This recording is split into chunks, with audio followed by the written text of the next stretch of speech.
but in JAMB you need to apply not just the grammar rules, okay, you also have to apply logic, okay, you also have to apply logic in answering your questions in JAMB UTME.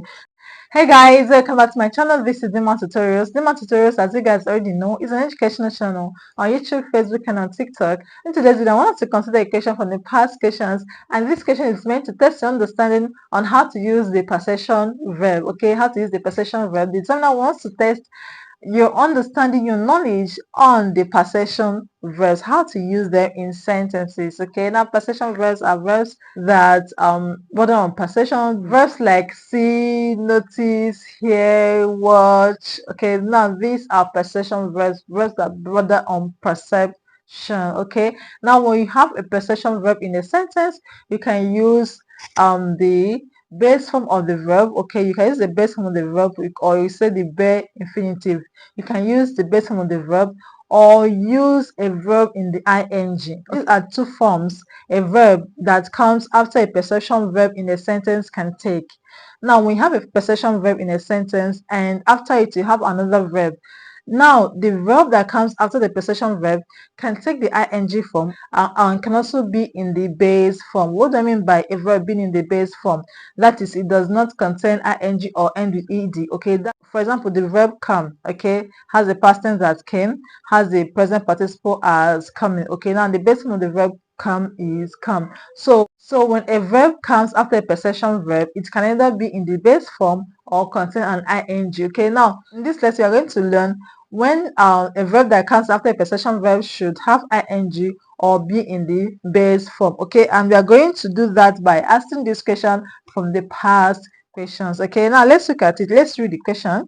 Of course we all saw the culprit dash and hit the man on the head. Of course, we all saw the culprit dash and hit the man on the head. We have option A.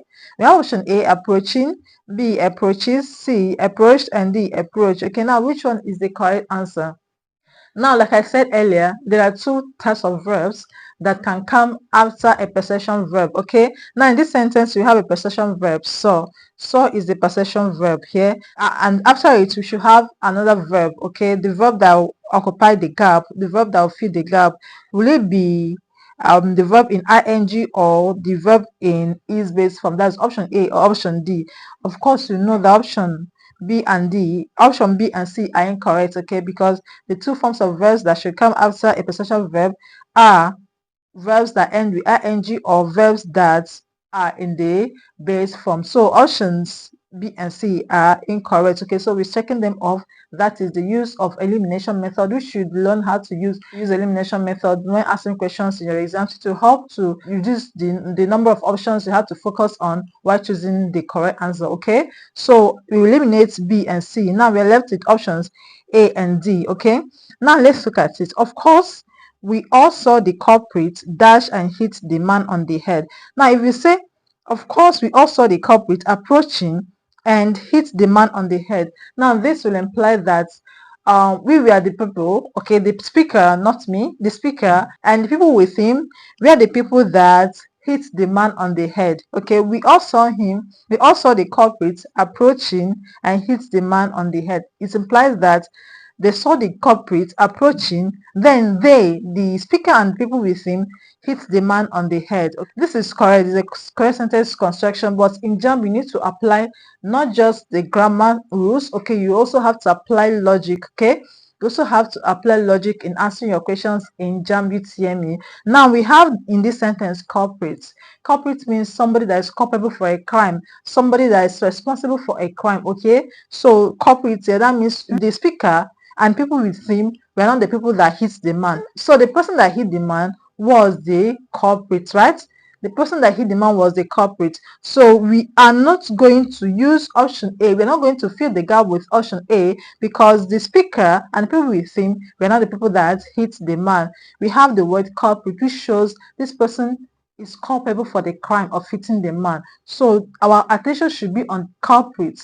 Our attention should be on culprit. So we are going to choose option D, approach. Okay, we all saw the man, of course we all saw the culprit approach and hit the man on the head. Okay, we all saw the culprit approach and hit the man on the head. It means that the action of approaching, and the action of hitting were all performed by the culprit. They were all performed by the culprit. Okay, so you have to apply logic while answering questions in JAMB UTME. Please, you have to apply logic while answering questions in JAMB UTME. So that is it, because the culprit is the one culpable, the one responsible for the crime, okay, of hitting the man on the head. We will go for option D. Okay, we go for option D. But if the crime of hitting the man on the head was done by the subject, that's the person, the speaker, and others with him, if the crime was committed by them,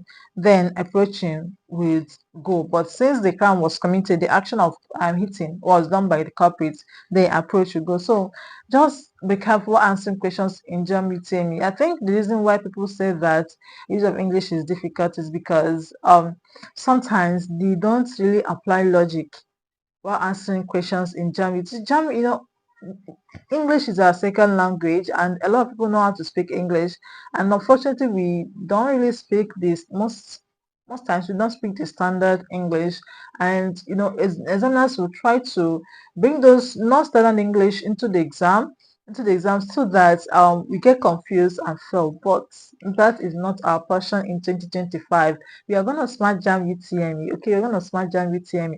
You just have to be careful while choosing your answers. Please be careful. No matter how well you have prepared, please be careful in choosing your answers. Be careful while choosing your answers. Okay, be careful while choosing your answers, and you have to work on your speed. Work on your speed. Okay, so that was all for today. I want to believe you understood the lesson. Thank you very much for learning with me. And if you want to join our marathon revision classes, the number is on the screen. Use it to contact me on WhatsApp and join our classes. 2,000 for use of English, each of the other subjects, okay, 1,000 naira. So make sure you send me a WhatsApp message if you want to join our daily revision classes, our daily marathon revision classes. Okay, that'll be all for today. Thank you and have a nice day. We'll see you again in another video.